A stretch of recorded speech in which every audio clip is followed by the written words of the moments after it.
The November wind howled through the mountain pass like a wounded beast, carrying with it the promise of an early winter. Eleanor Whitfield pulled her woolen cloak tighter around her shoulders, her delicate boots slipping on the frost-covered rocks as she stumbled through the darkening wilderness. She had been walking for 2 days now, her food gone, her water nearly depleted, and the Colorado Rockies showed no mercy to a woman raised in the comfort of Boston society. Behind her, somewhere in the vast expanse of prairie and mountain, lay the town of Silver Creek and the man she was supposed to marry, Theodore Blackwood, a wealthy cattle baron 30 years her senior, with hands that grabbed too roughly and eyes that held no warmth. Her father had sealed the arrangement 3 months ago, trading his daughter for a stake in Blackwood's expanding empire. The wedding was to be next week, but Eleanor had fled with nothing but a small satchel of belongings and her mother's pearl necklace hidden beneath her corset. The rocky path ahead blurred as tears stung her eyes. She had thought she could reach Denver, find work as a governess perhaps, disappear into a new life. But the shopkeeper in the last settlement had warned her about the mountain passes, shaking his head at her city clothes and determined ignorance. She hadn't listened. Now, as the temperature plummeted and snow began to fall in earnest, Eleanor understood the fatal pride in her decision. A branch snapped behind her. She froze, heart hammering against her ribs. Wolves? A bear? Or worse, Blackwood's men. She quickened her pace, her breath coming in visible puffs in the frigid air. The path wound upward, treacherous with ice, and her fashionable boots, so practical in Boston, betrayed her with every step. The storm struck with sudden fury. One moment she could see 10 feet ahead. The next, the world became a white wall of swirling snow. Eleanor cried out as the wind knocked her sideways, sending her tumbling off the path. She rolled down a steep embankment, her dress catching on rocks and branches, until she landed hard in a snowdrift. Pain shot through her ankle. She tried to stand, but her left foot wouldn't bear weight. Panic rose in her throat. The storm raged around her, already beginning to bury her in its frozen embrace. This was how they would find her come spring, another foolish Eastern woman who thought she could conquer the frontier. Through the howling wind came another sound, the steady clop of hooves on stone. Eleanor's heart leaped. "Rescue!" she called out, her voice barely carrying above the storm. A shape materialized from the white void, a massive figure on an equally massive horse, moving with the sure confidence of someone who belonged to these mountains. The rider dismounted in one fluid motion. Eleanor's relief turned to alarm as the figure approached. This was no search party from town. The man stood well over 6 feet, his frame bulky with muscle and heavy furs. A thick beard covered the lower half of his face, ice crystals clinging to the dark whiskers. His eyes, barely visible beneath the brim of a battered hat, assessed her with the same wariness one might show a wounded animal. "Please," Eleanor gasped, teeth chattering. "I need help." The mountain man said nothing.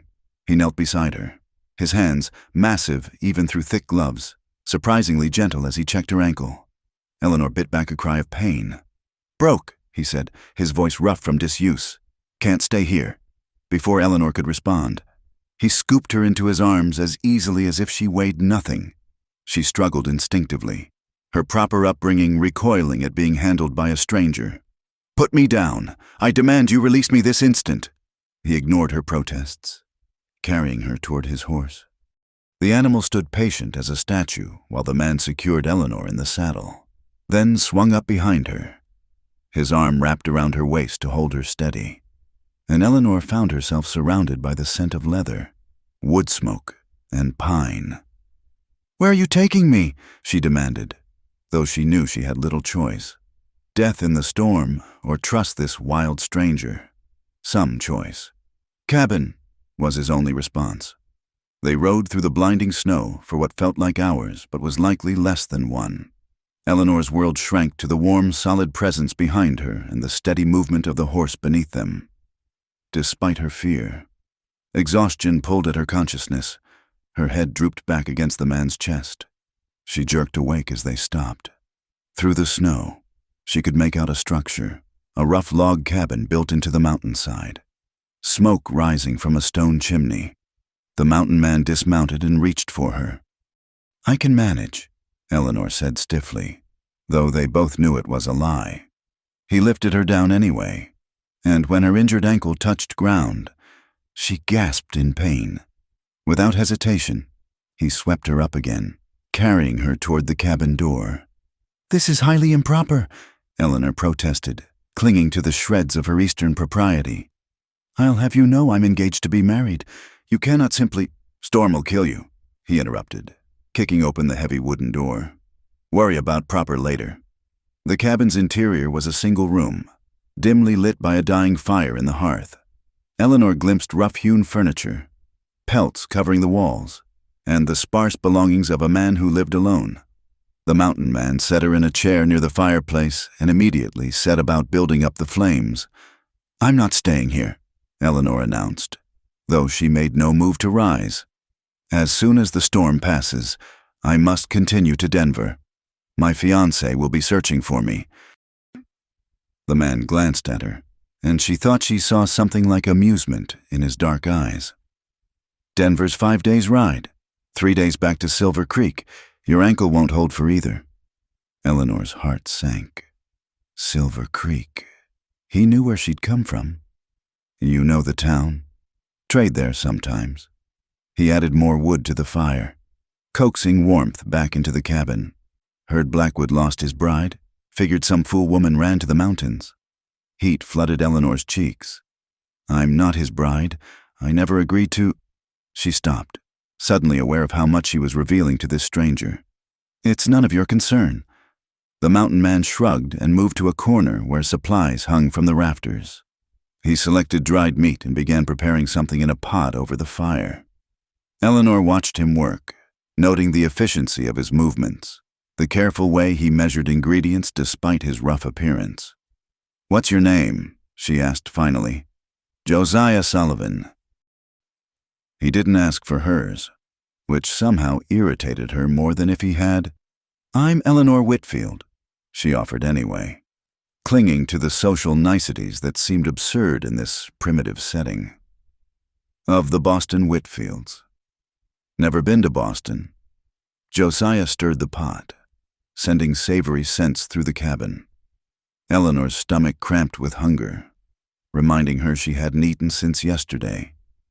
"I suppose I should thank you," she said stiffly. "For saving my life." "Not saved yet." He ladled stew into a wooden bowl and handed it to her.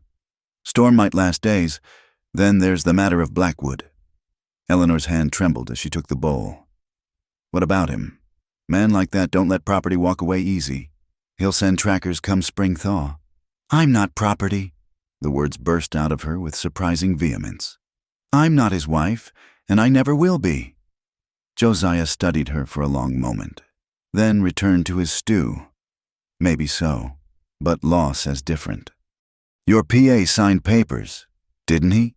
Eleanor stared into her bowl. Appetite gone. Yes, papers had been signed, contracts drawn, her fate sealed by men who saw her as nothing more than a bargaining chip. She'd fled that prison only to find herself in another, snowbound in a stranger's cabin with nowhere to run. The fire crackled in the silence. Outside, the storm raged on, sealing them into this small world of wood and stone. Eleanor ate mechanically, exhaustion weighing down her limbs. When she finished, Josiah took the bowl without comment. "You'll take the bed," he said, gesturing to a simple wooden frame covered with furs in the corner. "I'll sleep by the fire." "I couldn't possibly. Wasn't asking." His tone brooked no argument. "Need to look at that ankle proper. Can you remove your boot?" Eleanor's hands went to her left boot, but the swelling had made it impossible. Josiah knelt before her, producing a knife from his belt. She jerked back. "Hold still," he commanded. With surprising care, he cut the boot away, revealing her swollen ankle through torn stockings. His examination was clinical, professional even. "Not broke. Bad sprain. You're lucky." Lucky? Eleanor almost laughed at the word. Lucky to be injured, stranded, and at the mercy of a mountain man who could do whatever he pleased with no one to stop him. Yet, as Josiah wrapped her ankle with gentle efficiency, she sensed something in him that eased her fear. A sadness, perhaps, a loneliness that matched her own. "Thank you," she whispered. He nodded and rose, returning to his place by the fire. Eleanor hobbled to the bed, exhaustion overcoming propriety. As she lay down in the warm furs that smelled of pine and smoke, she heard Josiah add quietly, "Storm will break in a few days. Then you decide, back to Blackwood or forward to whatever foolishness waits in Denver. Either way, you're safe tonight." Safe. The word followed Eleanor into sleep, even as the wind howled threats outside and her future remained as uncertain as the mountain weather. Eleanor woke to the sound of wood being split outside. For a moment, she forgot where she was, expecting to see the rose-patterned wallpaper of her Boston bedroom. Instead, rough log walls greeted her, chinked with mud and moss. The events of yesterday crashed back. The flight, the storm, the mountain man who'd saved her life. She sat up slowly, testing her ankle, still swollen, still painful, but perhaps marginally better. Gray morning light filtered through the cabin's single window, revealing her surroundings in stark detail. The simplicity was almost violent compared to her former life. A rough-hewn table with 2 stumps for chairs, shelves holding a few tin dishes and supplies, tools hanging from pegs on the wall. Yet everything was clean, organized with an almost military precision. The door opened, bringing a gust of cold air and Josiah Sullivan. He carried an armload of split wood, snow dusting his broad shoulders. He glanced at her briefly, then went about stacking the wood by the fireplace. "Snow's still falling," he said without preamble. "Be another 2 days at least before travel's possible." 2 days. Eleanor's heart sank. 2 more days trapped here, while Blackwood's men might already be searching. "I need to leave as soon as possible." "On that ankle," Josiah added wood to the fire, coaxing the flames higher. "You wouldn't make it a mile." "Then what am I supposed to do?" The words came out sharper than intended. "I cannot simply remain here indefinitely. Nothing indefinite about it. Storm ends, ankle heals. You leave." He moved to the shelves, pulling down coffee and hardtack. "Unless you prefer freezing to death. Your choice."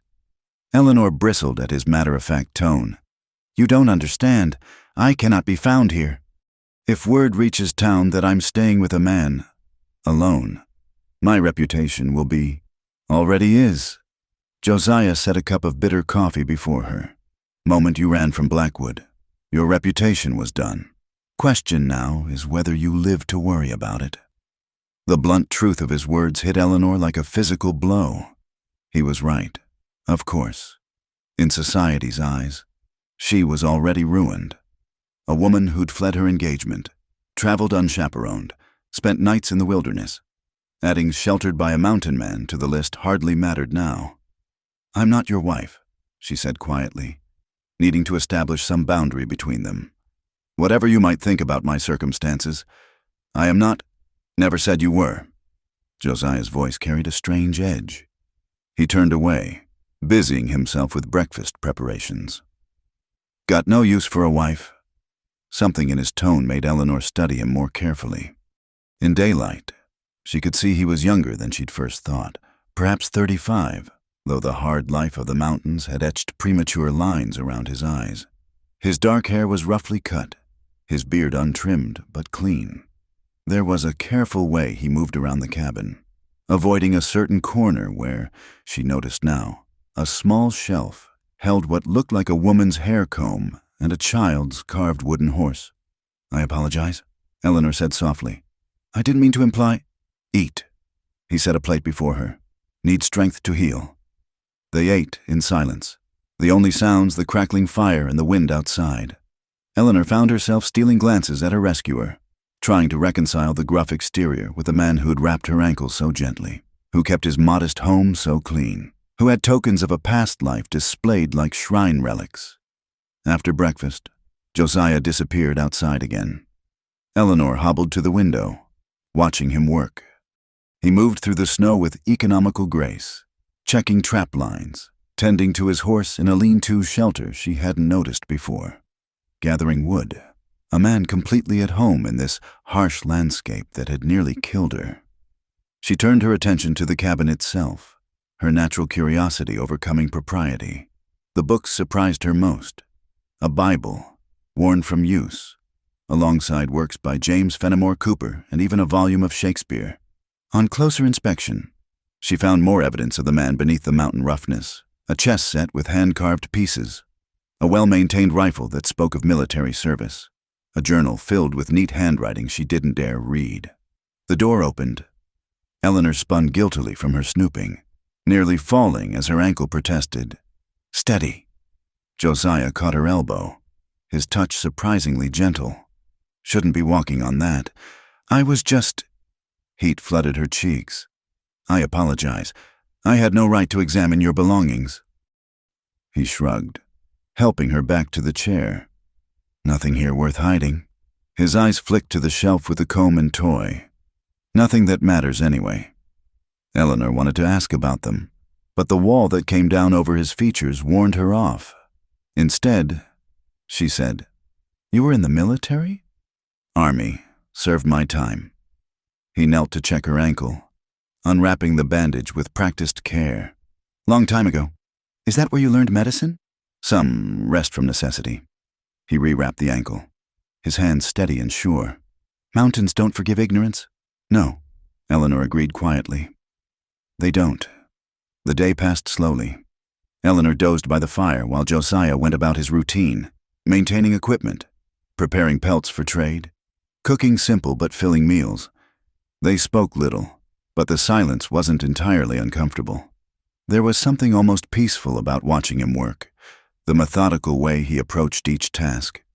As evening fell and the storm continued its assault on the cabin, Eleanor found her resolve weakening. The idea of venturing back into that white death seemed more foolish with each passing hour. "I can't go back," she said suddenly, surprising herself. "To Blackwood. I mean, I'd rather die in the mountains than marry him." Josiah looked up from the rifle he was cleaning. "Man that bad?" "He's—" Eleanor searched for words that wouldn't sound like hysteria. "He's bought 3 wives already. The first 2 died in childbirth, the third from a fall down the stairs. The servants whisper that she had bruises before she fell. And your father knew this?" "My father owes him money. A great deal of money." Eleanor stared into the fire. "I'm the payment." Josiah set down the rifle. For a long moment, only the fire spoke. Then he said, "Denver's no good for you. Too close. Blackwood's reach extends that far." "Then where?" Desperation crept into Eleanor's voice. "Where can I go that he won't find me? California, maybe Oregon. Far enough that the cost of retrieving you outweighs the value." He paused. "If you can get there. I have money, my mother's jewelry. Won't last. Not for that journey." Josiah rose, pacing to the window. "And traveling alone. A woman like you, wolves would be the least of your problems." Eleanor understood his meaning. She'd heard stories of what happened to women alone on the frontier. "Then I'm trapped. No matter what I choose. I'm trapped. Maybe not." He turned from the window. "For now, you're here, safe enough till we figure the rest." That night, Eleanor lay in the bed listening to the storm and Josiah's steady breathing from his makeshift pallet by the fire. She should be terrified. She knew. Alone with a strange man. No chaperone. No protection but his word. Yet somehow she felt safer here in this primitive cabin than she had in Blackwood's grand house with all its servants and finery. "Josiah?" she whispered into the darkness. The woman's comb, the toy, were they—" A long silence. Then, "Sarah, my wife, and little James. Fever took them both, 3 winters back." "I'm sorry. So am I." His voice was rough. "Go to sleep, Miss Whitfield. Storm's not done with us yet." Eleanor closed her eyes, but sleep was slow in coming. She thought about loss and choices, about the price of freedom and the cost of safety. Outside, the wind howled like all the demons of her past, but inside the cabin's rough walls, For now, at least, they couldn't touch her.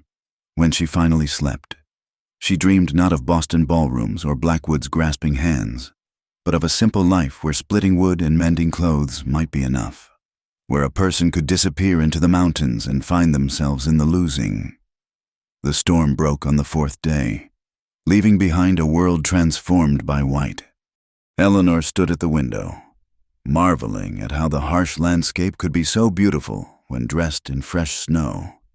Her ankle had improved enough to bear weight, though Josiah insisted she use a walking stick he'd carved from pine. "Wolves were close last night," he said, checking his rifle. "Need to check the trap lines. See what the storm brought." Eleanor had heard them too, long, mournful howls that raised primitive fears. "Will you be gone long?" "Most of the day. You'll be safe here. Bar the door behind me. Keep the fire going." He paused at the threshold. "There's a shotgun above the mantel. You know how to use it?" "My father taught me to shoot grouse," Eleanor admitted, "though I suspect wolves are rather different." The ghost of a smile crossed Josiah's features. "Just point and squeeze. They'll get the message." After he left, Eleanor found herself oddly bereft. The cabin felt too quiet without his steady presence. She tried to occupy herself with small tasks, mending a tear in her dress, organizing the already neat shelves, preparing a simple noon meal from the supplies Josiah had shown her. It was while reaching for salt that she noticed the journal again. This time, curiosity won over propriety. She opened it carefully, finding not the diary she expected, but sketches, detailed drawings of wildlife, mountain vistas, and medicinal plants with notes on their uses. The skill surprised her. These weren't crude renderings, but the work of someone with real artistic talent. Toward the back, the drawings changed. A woman's face appeared repeatedly. Sarah, it had to be. She had gentle eyes and a smile that suggested quiet humor.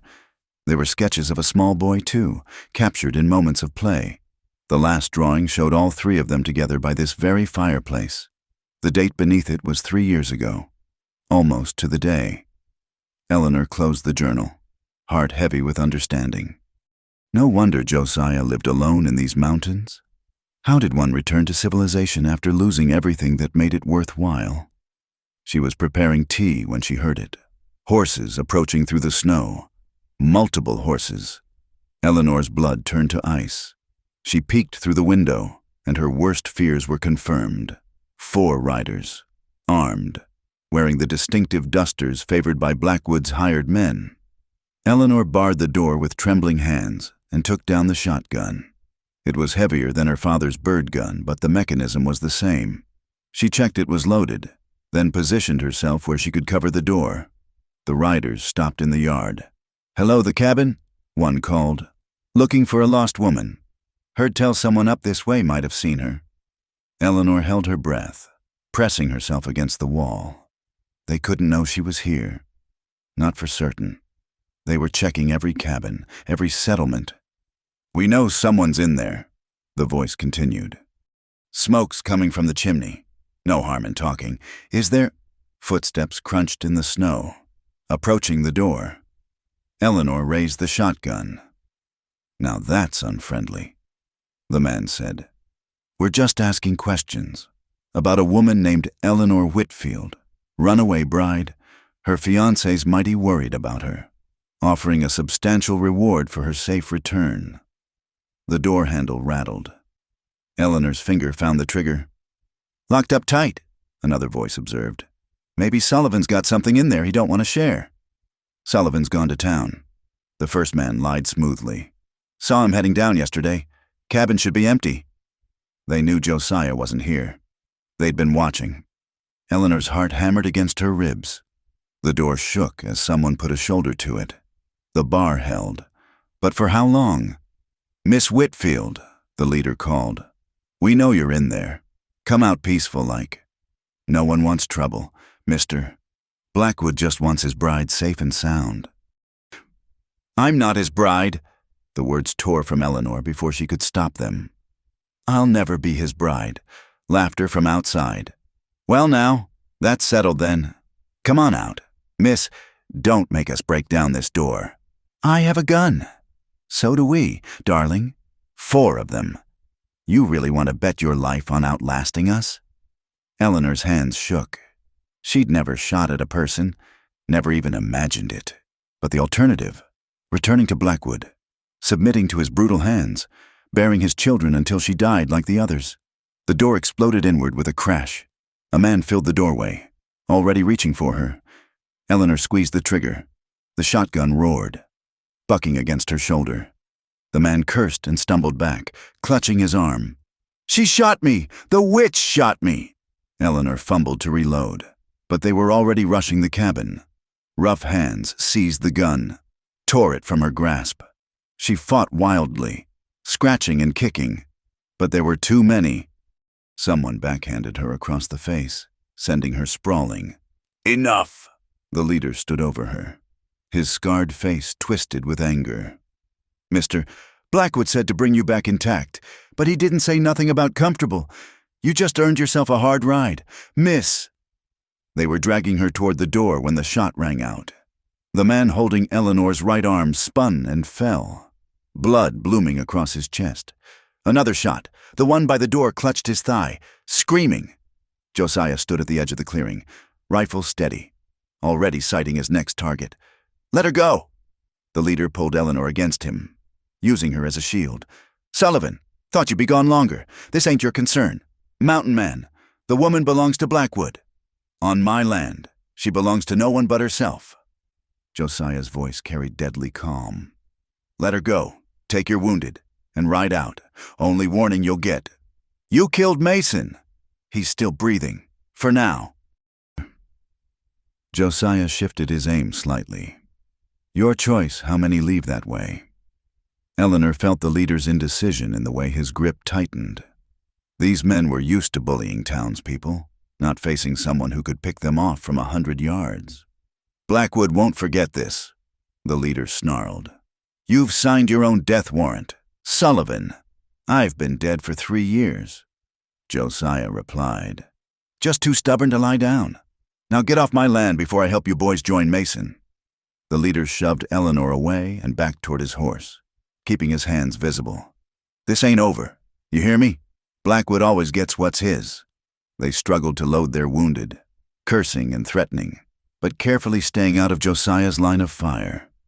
Eleanor watched them ride away, her whole body shaking with reaction. Josiah waited until they were out of sight before lowering his rifle.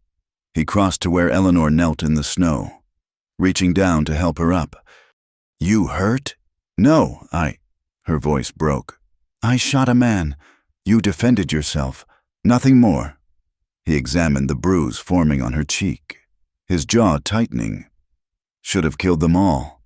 They'll be back." "Yes." Josiah guided her inside, settling her by the fire. "With more men, Blackwood won't let this insult stand." Eleanor stared at her hands, still trembling. "I'm sorry. I've brought death to your door. You should have let them take me." "No." The word was flat, final. Josiah added wood to the fire, then surprised her by sitting in the other chair rather than standing as he usually did. "Been hiding up here since Sarah and James died. Just existing, not living. Like I said, too stubborn to die, too dead to live." He was quiet for a long moment, staring into the flames. "Then you show up, all fierce determination wrapped in city silk, fighting for your life, refusing to give in. First time in 3 years I remembered why surviving might matter." Eleanor looked at him, really looked at him, saw past the mountain roughness to the man underneath, lonely, grieving, but not truly dead. "Not yet. I won't go back to him," she whispered. "I'll die first." "Won't come to that." Josiah stood, decision made. "Can't stay here now. They know where you are.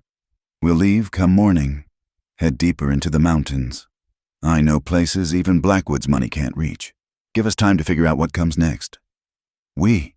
Eleanor's heart stuttered. "You'd do that? Leave your home for a stranger?" Josiah moved to the shelf Eleanor had noticed that first day, picking up the wooden horse. He turned it over in his hands, then gently set it back. "Maybe it's time I left anyway. Can't live with ghosts forever." That night, They prepared for departure. Josiah packed efficiently. Food, ammunition, medical supplies, tools. Eleanor helped where she could, learning by watching. The domestic rhythm of it, working side by side in companionable silence, stirred something in her chest she didn't dare name as she banked the fire for the last time. Josiah surprised her by speaking. "That journal you were looking at, Sarah drew those. She was the artist, not me."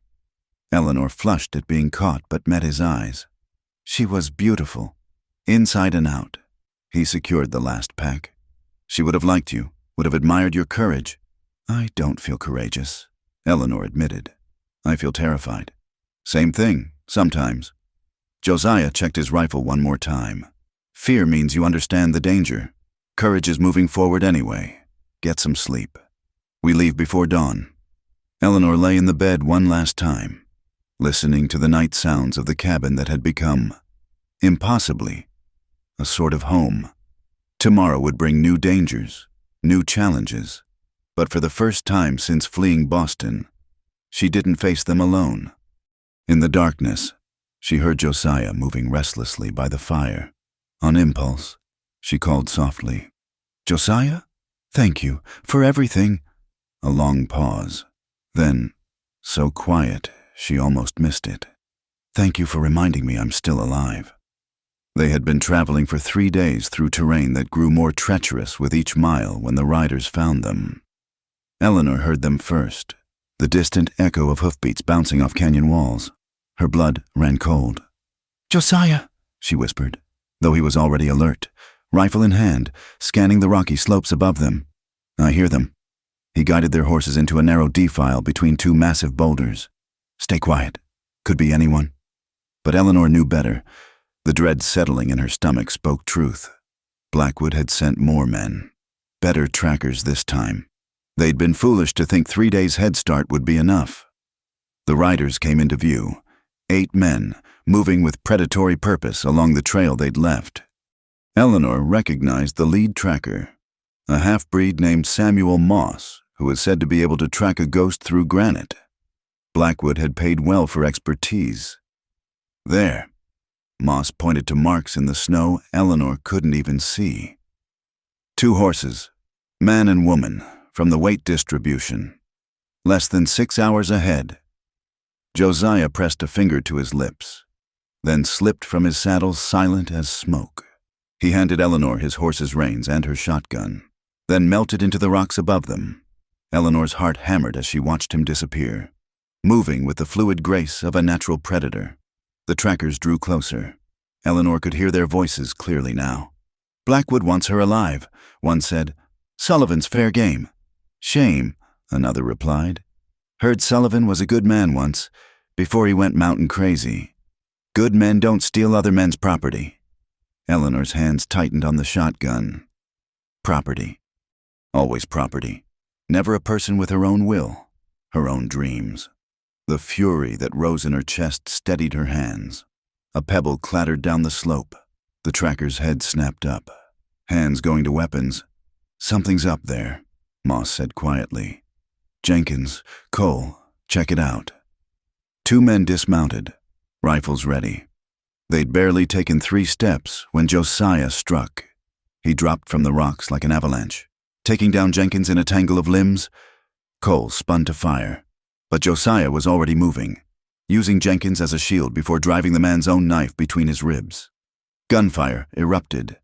Eleanor watched in horrified fascination as Josiah became something primordial, using terrain and shadow, striking and vanishing. Another tracker fell, then another, but there were too many, and they were spreading out, trying to flank him. A rider broke from the group, circling wide. He'd spotted Eleanor's hiding place. She raised the shotgun, but he was already too close, reaching for her. His mistake was underestimating a desperate woman. Eleanor didn't shoot. She swung the gun like a club, catching him across the face. He toppled from his horse, and she fired into the ground beside his head. "The woman!" someone shouted. "She's here!" 3 riders wheeled toward her. Eleanor fumbled to reload, knowing she'd never make it in time. Then Josiah was there, seeming to materialize from the stone itself. His rifle spoke twice, 2 saddles emptied. The third man tried to flee but didn't make it 10 yards before Josiah's shot found him. Sudden silence fell over the canyon, broken only by the moaning of wounded men. Moss, the tracker, stood alone among the carnage, his hands raised. "Just doing a job, Sullivan," he said carefully. "Nothing personal. Everything's personal when it comes to survival." Josiah kept his rifle trained on the man. "You're going back to Blackwood with a message." "I'm listening. Tell him she's under my protection now. Tell him I've got nothing left to lose, and that makes me dangerous. He sends more men. I'll send them back in pieces." Josiah stepped closer, and Eleanor saw Moss flinch. "Tell him to look elsewhere for a bride. This one's spoken for." Eleanor's breath caught at the words, but Josiah's face remained stone. "He won't stop," Moss warned. "You've insulted him public-like now. His pride won't stand for it. Then he'll die for his pride." Josiah gestured with his rifle. "Get gone. Take the breathing ones with you." As Moss and the survivors struggled to collect their wounded and dead, Eleanor found her voice. We're not. "Hush," Josiah said quietly. "Let them think what they need to think." They watched the broken tracking party retreat. Only when they were specks in the distance did Josiah lower his rifle. His hands, Eleanor noticed, were trembling slightly. "You're hurt," she said, spotting blood on his sleeve. "Scratch." But he didn't protest when she insisted on examining it. A bullet had grazed his upper arm, leaving a furrow that bled freely. Eleanor tore strips from her petticoat, aware of the intimacy as she tended his wound. His skin was warm beneath her fingers, marked by scars that told stories she was only beginning to understand. "You fought like—" She searched for words. "Like something wild. Learned from the Arapaho during my army days." He winced as she tied off the bandage. "Sometimes wild is what keeps you alive. You told them I was spoken for." His dark eyes met hers. "Aren't you? You spoke for yourself when you ran from Blackwood. That's all that matters." They traveled deeper into the mountains, leaving the known trails behind. Josiah led them through passages Eleanor would never have found, across streams to break their trail, through forests so dense the snow barely reached the ground. That night they sheltered in a cave Josiah knew, high above the valley floor. A small fire pushed back the darkness while wind howled outside. Eleanor sat close to the flames, trying to process the day's violence. "I've never seen men die before," she said quietly. "Not like that. It's an ugly thing." Josiah agreed, checking his rifle with mechanical precision. "But uglier still is what they'd have done to you. How do you bear it? The killing?" He was quiet so long Eleanor thought he wouldn't answer. Then, "Same way I bear everything else, by remembering what I'm protecting." His eyes found hers across the fire. "Used to be just memories I was protecting. Now—" He didn't finish, but Eleanor heard what he didn't say. The warmth that spread through her had nothing to do with the fire. "Tell me about Sarah," she said impulsively. Not about how she died, about how she lived. Surprise flickered across Josiah's features. Then something that might have been gratitude. She was a teacher's daughter from Kansas, came west with her family, full of dreams about civilizing the frontier. A ghost of a smile touched his lips. "First time I saw her, she was trying to teach letters to a bunch of miners' children, had them about as organized as wildcats in a sack." Eleanor smiled at the image. "How did you meet?" "Her father hired me to guide them to Colorado Territory. She spent the whole journey telling me everything wrong with how I lived my life. By the time we reached Denver, I was half in love with her sharp tongue and whole in love with her spirit.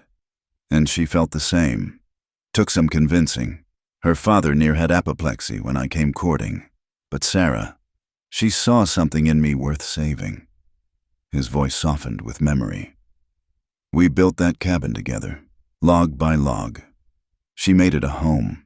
When James came along, I thought I had everything a man could want." "You did," Eleanor said gently.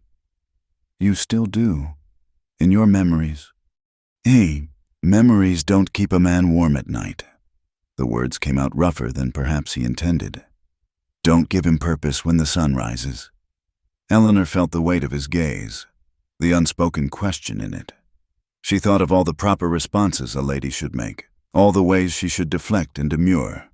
Instead, she heard herself say, "What gives you purpose now?" "Keeping you alive," he answered simply. "Getting you somewhere Blackwood can't reach. After that," he shrugged, "maybe I'll find out." They sat in companionable silence, the fire burning low.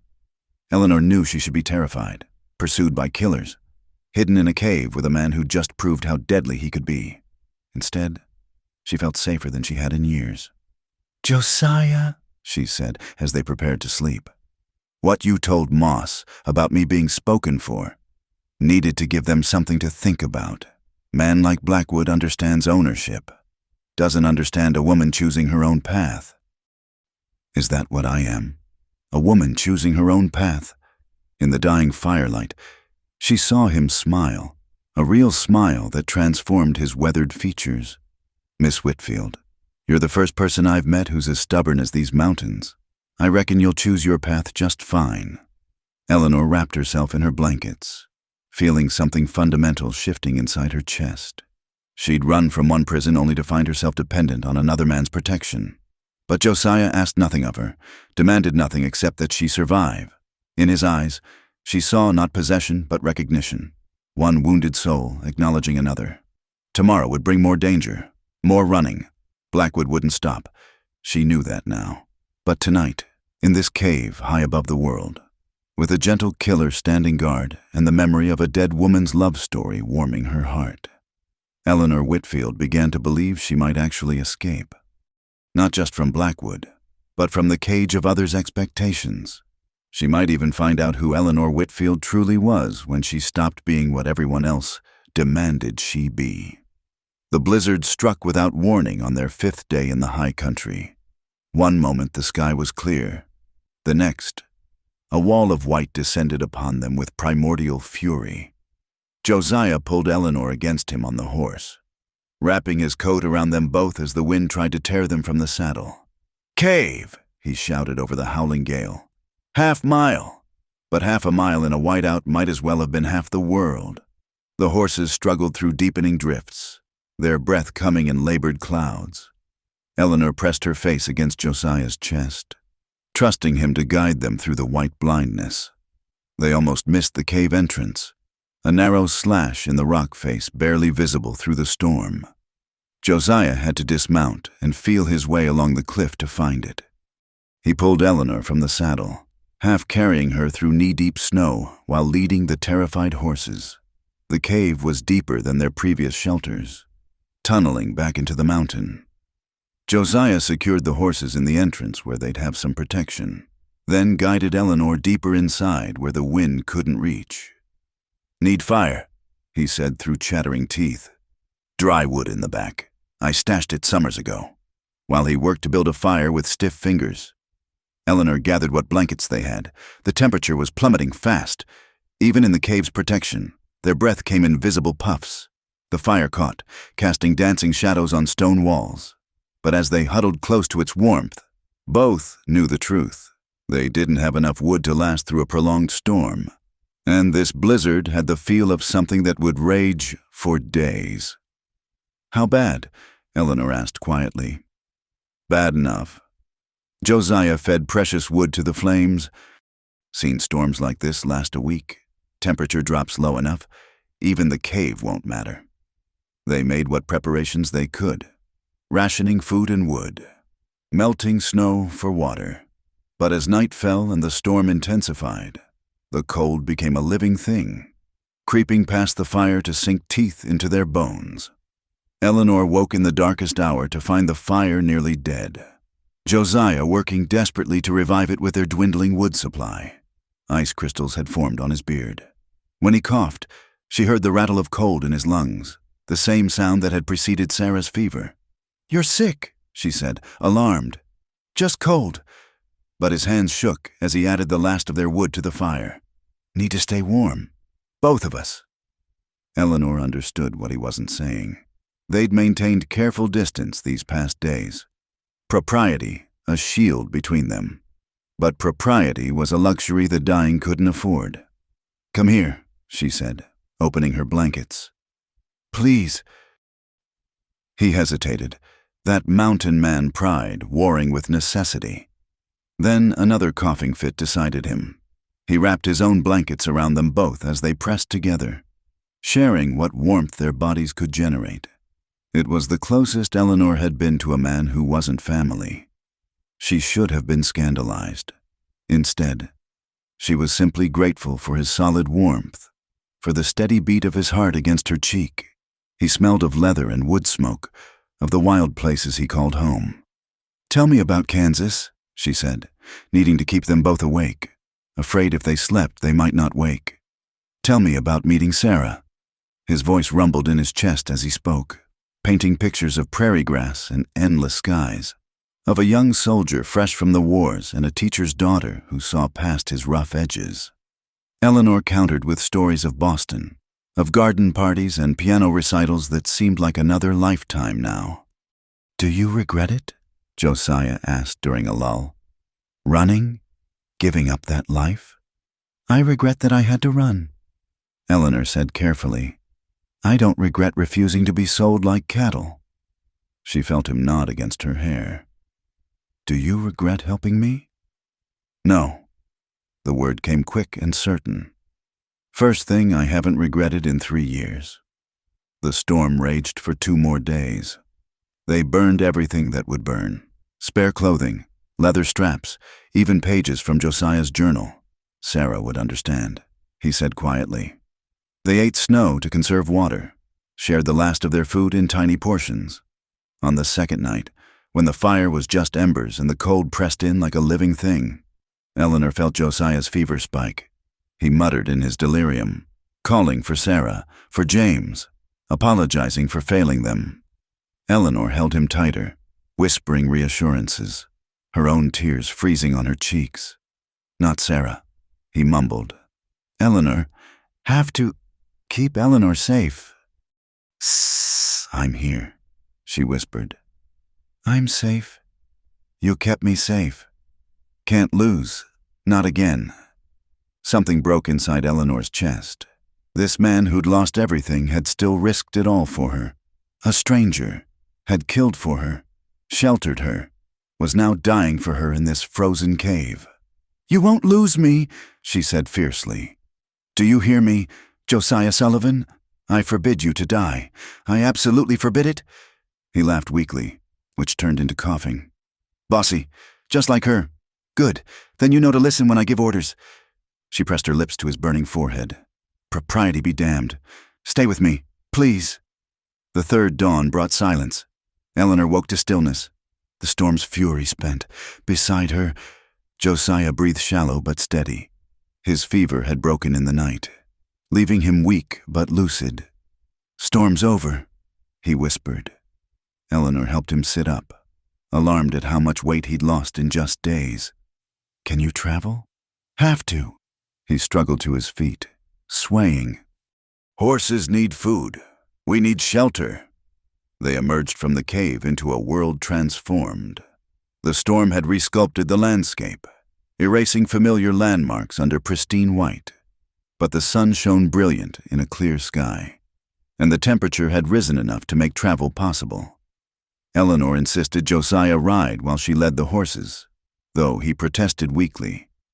They made slow progress through the deep snow, searching for the trail that would lead them down to safer elevations. It was past midday when they heard the bells, the distinctive sound of a mule train's harness. Eleanor's heart leaped. Traders meant supplies, possibly medicine for Josiah's lingering cough. The pack train came into view, a dozen mules led by weathered men who knew these mountains. The lead trader, a grizzled Mexican named Carlos Mendoza, recognized Josiah immediately. "Sullivan, thought you were dead. Hermano." "Not yet," Josiah managed. "Though close thing."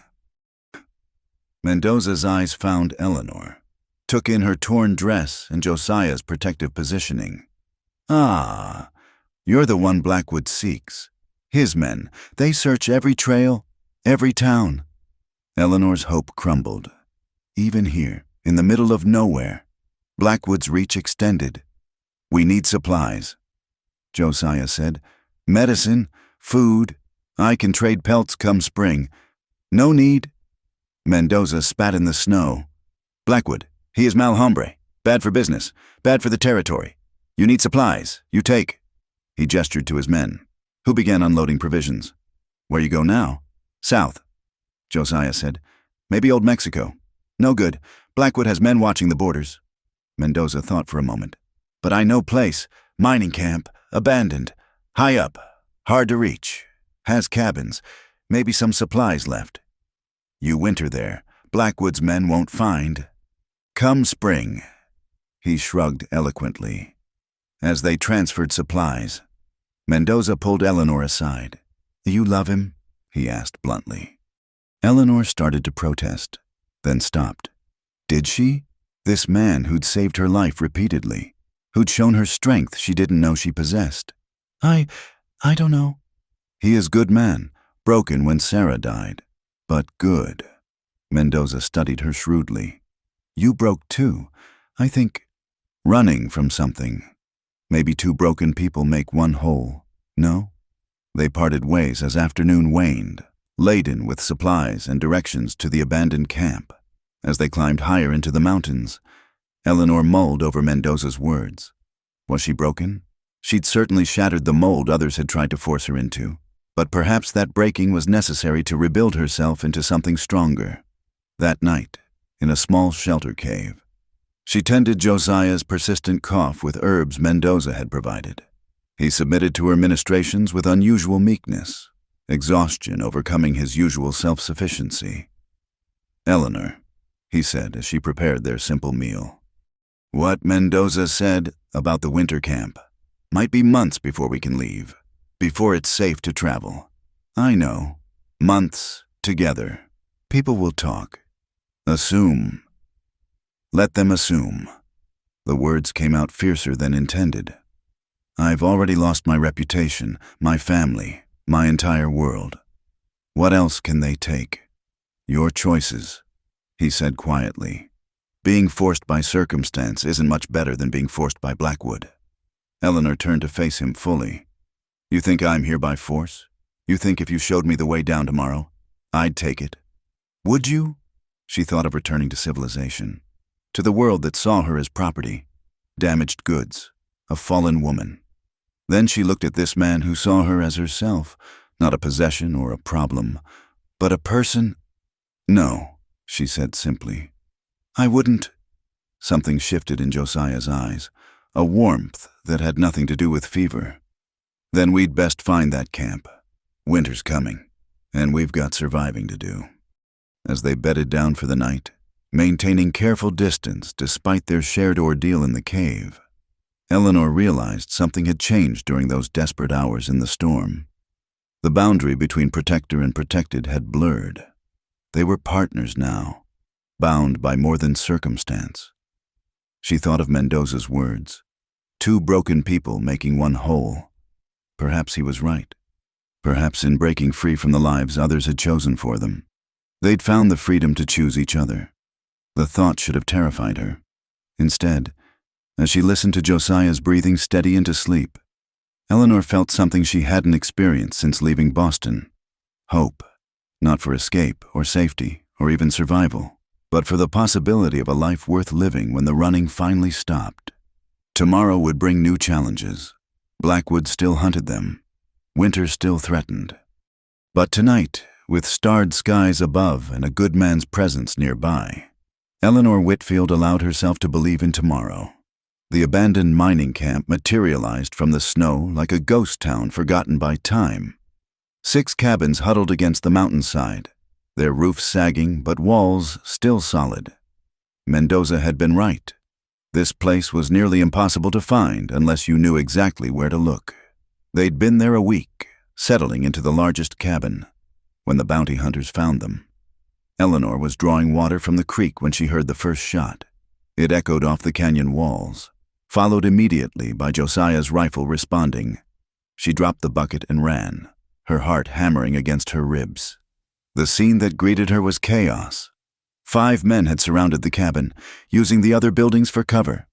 Josiah was pinned inside, trading fire through the windows.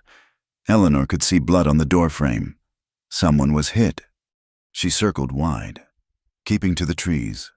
The shotgun Josiah had insisted she carry heavy in her hands. From her vantage point, she could see one of the attackers creeping along the cabin's blind side, heading for the back door. Eleanor didn't think. She stepped out, raised the gun, and fired. The man spun and fell, clutching his shoulder. His partner wheeled toward her, rifle rising. But Eleanor was already moving, diving behind a woodpile as bullets splintered the logs above her head. "That's her!" someone shouted. "Blackwood wants her alive!" The shooting intensified. Eleanor heard glass breaking, men shouting, then a cry of pain from inside the cabin. "Josiah!" Terror gave her strength. She broke from cover, sprinting toward the cabin's back door. A figure loomed in her path, scarred face, cruel eyes, hands reaching for her.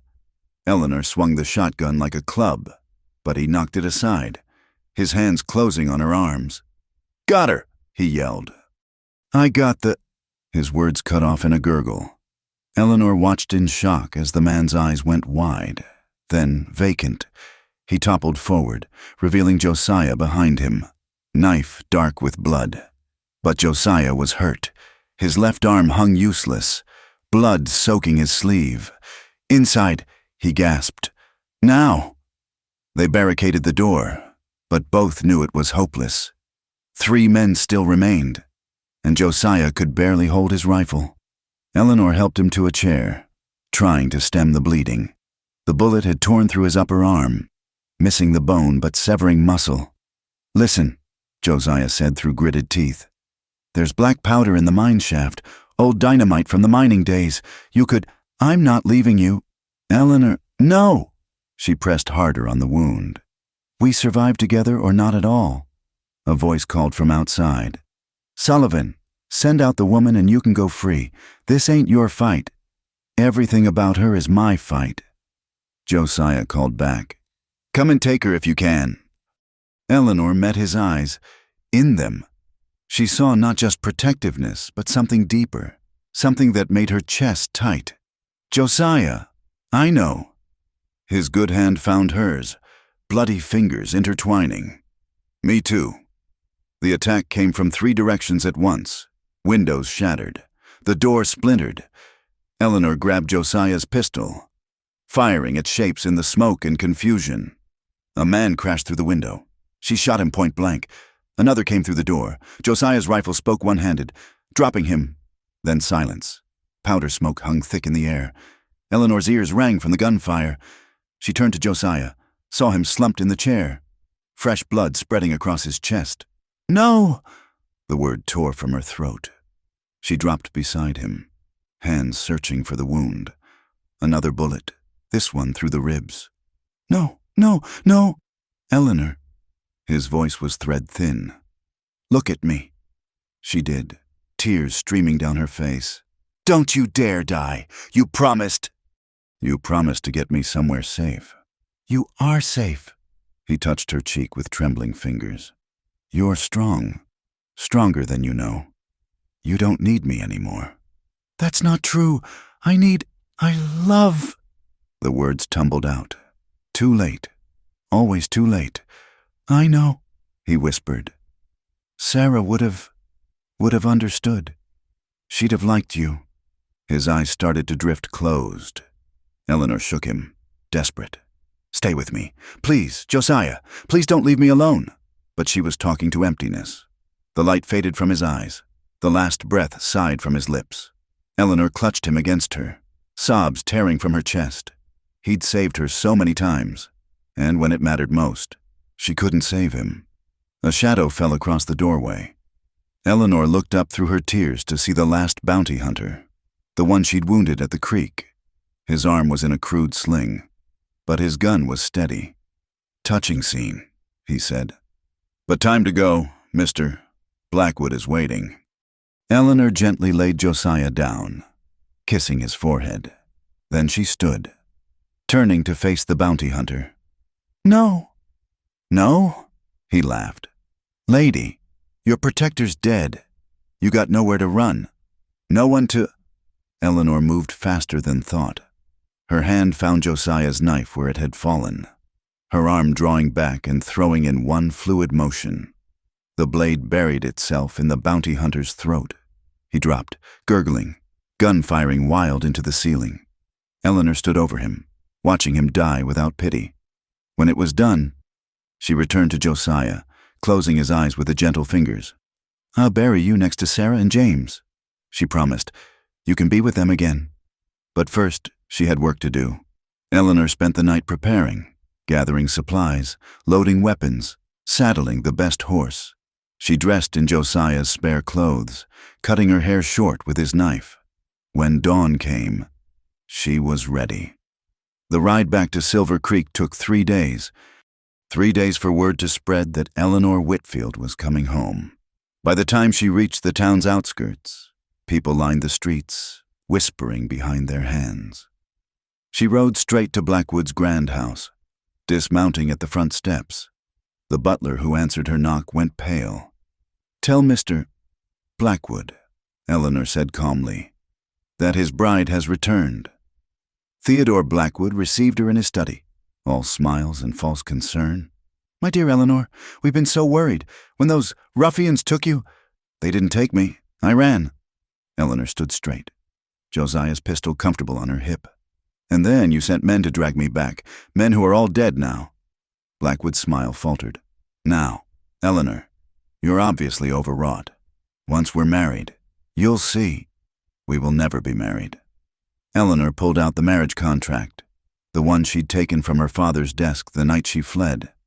This contract was signed under duress. "My father owed you money." "Yes, but I am not currency. The law says otherwise."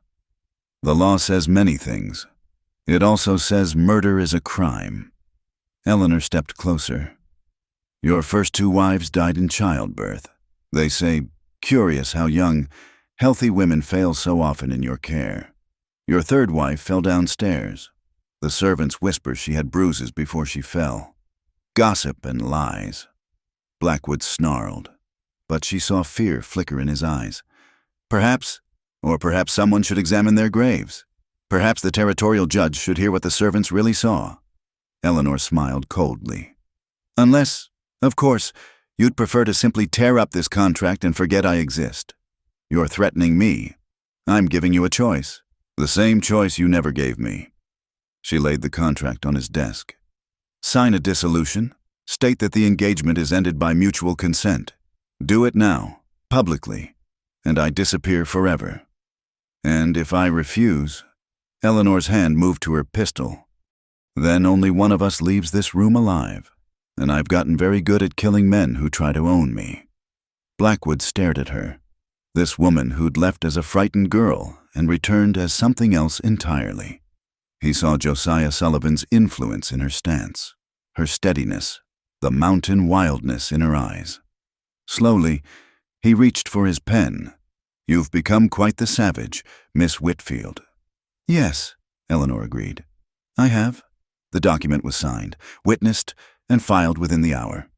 Eleanor left Silver Creek that same day, but not for Denver or California. She rode back to the mountains, to a small cabin where memories lived in the walls. Spring found her there still, tending 3 graves marked with stone cairns. She'd found Sarah and James's resting place just where Josiah had described, on a hillside facing the sunrise. She'd laid him beside them, a family reunited in death, if not in life. "He saved me," Eleanor told the graves as she planted wildflowers around them. "In every way a person can be saved, I hope. I hope you don't mind sharing him. He loved you first, loved you best, but he had room in his heart for one more lost soul." The flowers took root, spreading color across the hillside. Eleanor stayed through summer, learning the mountains' moods, their dangers and gifts. Traders occasionally brought news from below. Blackwood had married again, some poor young thing from California. Eleanor felt only pity for the girl. When the aspens turned gold, a familiar face appeared on the trail. Carlos Mendoza, leading his mule train, found Eleanor skinning a deer with practiced efficiency. Senora Sullivan. He greeted her, and she didn't correct him. You look well. I am well. The mountains agree with you. He studied her thoughtfully. But winter comes again. What will you do? Eleanor looked around at the cabin Josiah had built with his own hands, at the graves on the hillside, at the vast wilderness that had become her home. What I've been doing, she said simply, surviving, living, being free. Mendoza nodded slowly. He would be pleased. I think you've become what he saw in you from the start. What's that? A woman who belongs to no one but herself. Eleanor smiled, and in that smile was all the sorrow and strength of her journey. Yes, I suppose I have. That night, as she sat by the fire cleaning Josiah's rifle, her rifle now, Eleanor thought about the girl who'd fled Boston in silk and terror. That girl was gone, burned away by necessity and loss. In her place sat a woman who could track game, dress wounds, and face down predators both animal and human. She'd paid a terrible price for this freedom. But as the fire crackled and the mountains sang their ancient song outside, Eleanor knew she would pay it again. Some things were worth any cost. And in the dancing flames, just for a moment, she thought she saw Josiah smile. The harsh winter had passed, and spring brought unexpected visitors to Eleanor's mountain refuge. She was tending the garden she'd planted near the graves when she heard horses approaching. Her hand went instinctively to the rifle propped against the fence, but she relaxed when she recognized the lead rider, Mendoza, accompanied by a woman she'd never seen before. The woman was perhaps 40, with steel-gray hair and intelligent eyes that missed nothing. She wore practical clothing and sat her horse with the ease of someone accustomed to frontier life. Senora Sullivan, Mendoza greeted her. I bring a friend. This is Margaret Hayes. She runs a school in Millbrook, 2 days south. Margaret dismounted, extending her hand like a man would. Mrs.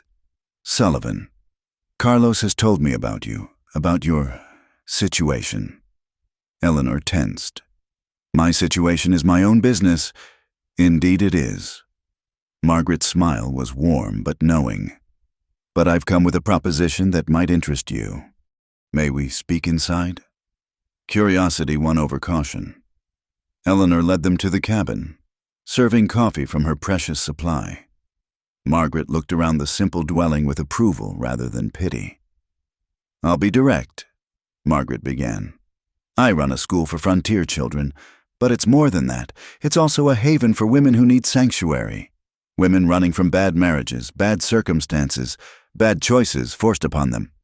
Eleanor's cup paused halfway to her lips. A haven? Millbrook is a small town, but it's incorporated. We have our own judge, our own laws, and Judge Patterson happens to believe that contracts signed under duress, including marriage contracts, aren't worth the paper they're written on. Margaret leaned forward. We've helped 17 women find new lives over the past 5 years. Some stay and teach, others move on when they're ready, with new names and clean papers. Why are you telling me this? Because living alone on a mountain might be freedom, but it's not a life. Not really. Margaret's eyes were kind but frank. You're strong. Mrs. Sullivan. Carlos told me what you survived, what you've become. That strength could help others. Eleanor set down her cup carefully. I'm not Mrs. Sullivan. That was a fiction, a protection. Then choose who you are, Margaret said simply. That's what we offer, choice. Eleanor rose, walking to the window that overlooked the graves. I made a promise to someone, to take care of this place. The dead don't need caretaking, Margaret said gently. The living do. That night, Eleanor sat by Josiah's grave, talking as she often did when decisions weighed on her. She's right, isn't she? She said to the stone marker. You wouldn't want me to waste away up here, turning into a ghost like you did after Sarah died. You saved me from that fate. Maybe I should try to save others. The wind whispered through the pines, and Eleanor took it as answer enough. 3 days later, She rode into Millbrook with Margaret and Mendoza. The town was larger than Silver Creek, but smaller than Denver, a perfect middle ground of civilization and frontier freedom. Margaret's school occupied a former boarding house, 3 stories of solid brick with bars on the lower windows that spoke of defense as much as decoration. "Welcome to Hayes Academy," Margaret said as they dismounted, though the locals just call it the Haven. Inside, Eleanor found controlled chaos. Children of various ages filled one classroom, while women worked in others, some teaching, some learning trades, some simply sitting in quiet conversation. The atmosphere was one of purposeful recovery. "This is Mrs. Chen." Margaret introduced a small Chinese woman teaching mathematics. She fled San Francisco after her husband tried to sell her to pay gambling debts. "And here's Anna Kowalski, who escaped a brutal marriage in the mining camps. She teaches music now." Each woman had a story. Each had found sanctuary here, protected by Margaret's fierce advocacy and Judge Patterson's progressive interpretations of law. "What would I teach?" Eleanor asked. "I have no formal training." Margaret smiled. "You survived Theodore Blackwood and the Colorado mountains. You can teach survival in all its forms. Plus, Carlos tells me you've become quite accomplished with firearms. We could use someone to teach our ladies self-defense." Over the following weeks, Eleanor found her place in this unusual community. She taught what Josiah had taught her: how to shoot, how to read trail sign, how to start a fire in wet conditions, how to treat wounds with mountain herbs. But she also learned from the other women, finding pieces of herself she'd thought lost forever. One evening, as she helped Anna with dinner preparations, a commotion arose in the front parlor. Eleanor grabbed her pistol and rushed to investigate, finding Margaret facing down 3 men in expensive suits. "I don't care what your papers say," Margaret was declaring. "Mrs. Dobson has sanctuary here." Eleanor recognized the type immediately: lawyers or enforcers, come to collect someone's property.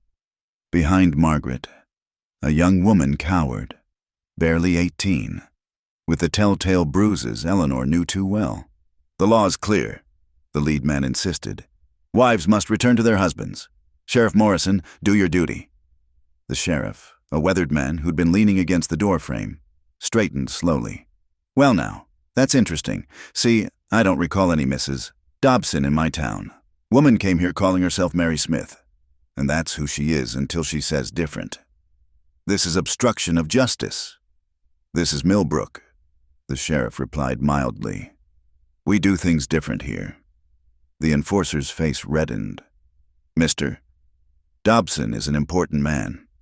He has connections. So do I." Eleanor stepped forward, her hand resting casually on her pistol. "Perhaps Mr.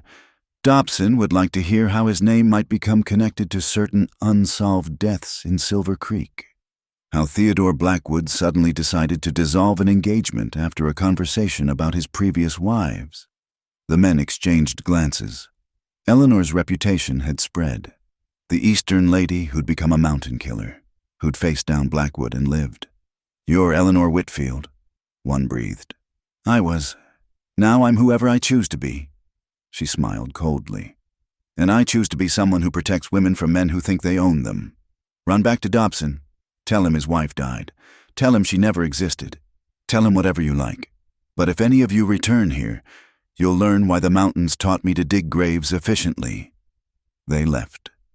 Quickly. Young Mary Dobson, Mary Smith now, burst into tears of relief. Margaret put an arm around her while giving Eleanor an approving nod. "A bit dramatic," the sheriff commented, "but effective." "Josiah always said sometimes you need to speak a language men like that understand," Eleanor replied. "They understand violence and reputation, so I give them both." As spring turned to summer, more women arrived at the Haven. Some came openly, seeking education and honest work. Others arrived in darkness, fleeing situations that would have killed them eventually. Eleanor worked with each one, teaching not just practical skills but the harder lesson, that they had worth beyond what men assigned them. One day, while demonstrating rifle maintenance to a group of newer arrivals, Eleanor noticed a familiar figure in the doorway. Her heart stopped. The man was tall, broad-shouldered, with Josiah's coloring but a younger face. "Excuse me," he said hesitantly. "I'm looking for Eleanor Whitfield. I was told—" "I'm Eleanor." She set down the rifle carefully. "Who are you?" "Daniel Sullivan. Josiah was my brother." He pulled out a letter, worn from folding. "I got this from Carlos Mendoza. Said Josiah died protecting a woman. Said she was tending his grave." Eleanor's throat tightened. "He never mentioned a brother. We hadn't spoken in years, not since Sarah and James." Daniel swallowed hard. "I blamed him for taking them to the frontier. Blamed myself for not being there. But I should have. I need to see where he's buried. To make peace." Eleanor understood the weight of regret in his voice. "I'll take you. When would you like to go?" "I was hoping, that is, if you could. Would you come with me? Carlos said you knew him at the end. I'd like to hear about that, about who he became after the grief." 2 days later, Eleanor found herself back on the mountain trail, this time as guide rather than fugitive. Daniel proved to be good company, quieter than Josiah, but with flashes of the same dry humor. At the cabin, Eleanor watched Daniel walk slowly around the graves, his hand trailing over the markers. When he reached Josiah's, he dropped to his knees. "I'm sorry, brother," he whispered. "Sorry I wasn't there. Sorry I let anger keep us apart." Eleanor gave him privacy, busying herself with checking the cabin's condition. When Daniel finally joined her, his eyes were red but clearer. "Thank you," he said simply, "for being with him, for giving him purpose again. He gave me more than I gave him." Eleanor replied, "He gave me freedom, taught me strength, showed me that broken people could still choose to protect each other." They stayed the night at the cabin, sitting by the fire as Eleanor told Daniel about his brother's last months. The rescue, the flight, the battles, the quiet moments of connection between two damaged souls finding healing in each other's company. "He loved you," Daniel said when she finished. "I can hear it in how you speak of him." "And I loved him. Too late, but truly." Eleanor stared into the flames. "He said Sarah would have understood." "She would have," Daniel confirmed. Sarah believed in second chances, in love finding its way. She'd have been glad Josiah opened his heart again, even briefly. The next morning, as they prepared to leave, Daniel surprised her. "I'm a lawyer in Denver. A real one, not like those thugs who came for Mary Smith, if the Haven ever needs legal help, protecting women's rights, challenging bad contracts. I'd like to help for Josiah." Eleanor smiled, the expression transforming her face. "He'd like that, using law instead of bullets to protect people, though sometimes," she added wryly, "bullets are more efficient." They rode back to Millbrook together, and Eleanor realized something had shifted. The raw wound of loss hadn't healed, might never fully heal, but it no longer consumed her. She had work now, purpose beyond mere survival. The women at the Haven needed what she'd learned through pain and loss. That evening, as she helped serve dinner to their newest arrivals, twin sisters fleeing an arranged double marriage to violent men, Eleanor caught her reflection in a window. The Boston debutante was truly gone. In her place stood a frontier woman, marked by hardship, but not defeated by it. "You look thoughtful," Margaret observed, joining her. "I was remembering something Mendoza once said about broken people making each other whole." Eleanor turned from the window. "I think he was wrong." Margaret raised an eyebrow, waiting. "We don't make each other whole," Eleanor continued. "We just learn to be broken in ways that fit together, like a mosaic, all sharp edges and missing pieces, but still making something beautiful." Speaking from experience, Eleanor thought of Josiah, of Daniel carrying on his brother's legacy in his own way, of Mary Smith learning to shoot, of all the women finding their own forms of freedom. "Yes," she said simply, "I suppose I am." The autumn morning brought unexpected visitors to Millbrook. Eleanor was teaching her self-defense class when Margaret burst in. face pale with urgency. "Theodore Blackwood is here," she said. "With the territorial judge and a federal marshal, they're demanding to see you." Eleanor's students, 6 women in various stages of reclaiming their lives, tensed immediately. Mary Smith's hand went to the small pistol Eleanor had taught her to use. "Easy," Eleanor said calmly, though her heart raced. "Remember what we've learned. Panic is the enemy. Assessment first, then action." She turned to Margaret. "Where?" "Judge Patterson's courthouse. Daniel's already there, arguing jurisdiction." Eleanor strapped on her gun belt with steady hands. "Keep the women inside. Bar the doors if necessary." "Eleanor, I'm not running anymore." She checked her pistol, Josiah's pistol, and felt his strength flow through her. "It's time to end this properly." The courthouse was packed. Word had spread quickly, and half the town had gathered to witness the confrontation. Eleanor entered to find Blackwood holding court. His expensive suit and oiled hair, a stark contrast to the frontier simplicity around him. "Ah, Miss Whitfield," he purred as she entered. "Or should I say, Mrs. Sullivan? I hear you've been using that name fraudulently." "Mr. Blackwood." Eleanor kept her voice level. "I thought our business was concluded." "You thought wrong." He produced a document with a flourish. "This is a federal warrant for your arrest. Theft, assault, conspiracy to commit murder. You've been a very busy woman." Daniel Sullivan stepped forward. "This warrant is based on fabricated charges."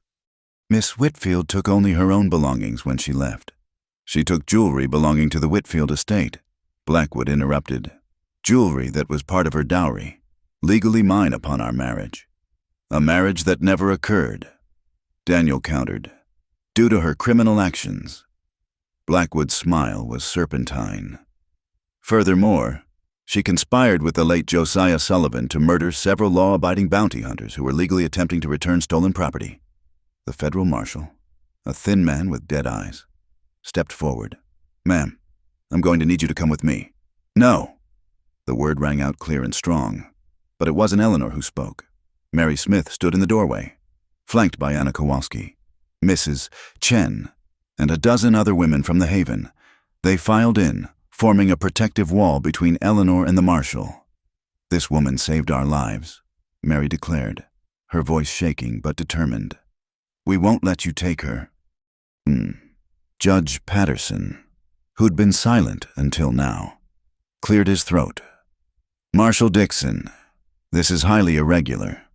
These are serious charges that require examination. The federal warrant supersedes local authority," the marshal said flatly. "Does it supersede common sense?" Margaret Hayes pushed through the crowd. "Theodore Blackwood is known throughout the territory as a man whose wives mysteriously die. Now he appears with federal charges conveniently timed to reclaim a woman who escaped him?" "Slander," Blackwood snarled. "I'll have you arrested too." "Actually," a new voice interjected, "you'll be doing no such thing." Everyone turned as Carlos Mendoza entered, accompanied by 3 Mexican officials and a man in an expensive Eastern suit. "Allow me to introduce Senor Alejandro Vega, prosecutor for the territory of New Mexico," Mendoza said smoothly. "He has some interesting information about Mr. Blackwood's business dealings south of the border." The prosecutor stepped forward. "Mr. Blackwood, you are under arrest for trafficking stolen cattle across territorial lines, bribing Mexican officials, and conspiracy to commit fraud in land dealings. We've been investigating you for 2 years." Blackwood's face went white. "This is preposterous. Marshal Dixon, do something." The federal marshal looked uncomfortable. "My orders were to arrest Miss Whitfield. Based on charges filed by a man now accused of federal crimes?" Daniel Sullivan pounced on the opening. "Your warrant is fruit of a poisoned tree. Marshal, no legitimate court would uphold it. Furthermore," Prosecutor Vega added, "Miss Whitfield has been offered sanctuary in New Mexico territory. Should she choose to accept it, any attempt to forcibly remove her would create an interterritorial incident." Eleanor stepped forward, moving through the protective circle of women. "Gentlemen, I appreciate the legal maneuvering, but let's speak plainly. She faced Blackwood directly. You came here for revenge because I wounded your pride, because I showed everyone that Theodore Blackwood could be defied, that women aren't property to be bought and sold. You're nothing but a murderous— I'm a survivor. Eleanor cut him off. I survived you, survived your hunters, survived the mountains that killed better people than you'll ever be. She pulled out her mother's pearl necklace, the one piece of jewelry she'd taken. You want this, the symbol of my sale? Take it. She threw it at his feet. Blackwood stared at the pearls, then at Eleanor, and for the first time, she saw fear in his eyes. Not fear of violence, but fear of irrelevance, of being seen as the small, grasping man he truly was. Those pearls were my mother's. Eleanor continued, her voice carrying to every corner of the packed courthouse. Given to her by my grandmother, and hers before that. 4 generations of women, passed from father to husband like property. It ends with me. She turned to address the crowd. I'm not your wife, not anyone's wife. I'm not property to be retrieved or stolen. I'm Eleanor Whitfield, teacher of women's defense at Hayes Haven. I choose where I go and who I become, and I choose to stay here, in Millbrook, where women are people, not possessions. The courtroom erupted. The women of the Haven began clapping, followed by townspeople who'd witnessed their quiet revolution over the months. Judge Patterson banged his gavel repeatedly. Order. Marshal Dixon, I find no legal basis for executing your warrant in my jurisdiction. Mr. Blackwood, you're free to pursue your claims in federal court after you've addressed Prosecutor Vega's charges. Of course. The federal marshal holstered his weapon. My job was to serve the warrant. If the local authority contests it, that's between lawyers and judges. He tipped his hat to Eleanor. Ma'am. As the officials sorted through the legal tangle, Blackwood found himself increasingly isolated. His money and influence meant nothing here, in this small town that had chosen justice over law, right over might. This isn't over, he hissed at Eleanor as Prosecutor Vega's men prepared to escort him away. Yes, it is, Eleanor replied calmly. You just haven't accepted it yet. As Blackwood was led away in chains, the crowd dispersed slowly, many stopping to shake Eleanor's hand or offer quiet words of support. Daniel Sullivan approached with a rare smile. That was masterfully done, he said. Josiah would have been proud. He would have shot Blackwood and been done with it. Eleanor replied wryly, Perhaps, but you found a better way. A lasting way. Daniel glanced at the women of the Haven, still clustered protectively around their teacher. You've built something here, something that will outlive us all. That evening, the Haven celebrated quietly. Eleanor sat on the porch with Margaret, watching the sun paint the mountains gold. In the distance, she could see the peaks where Josiah lay buried, where her journey had truly begun. No regrets? Margaret asked. Eleanor considered the question. She thought of Boston ballrooms and silk gowns, of the life she'd been meant to live. Then she looked at her calloused hands, capable now of so much more than pouring tea. She thought of Mary Smith, learning to stand tall, of Anna Kowalski, playing piano with joy instead of duty, of all the women who would come after, seeking sanctuary and finding strength. No, she said finally. No regrets. A rider appeared on the horizon. Mendoza, returning from escorting Blackwood to federal custody. He dismounted at the porch, grinning broadly. It is done, he announced. Blackwood will face trial in Santa Fe. His properties are being seized.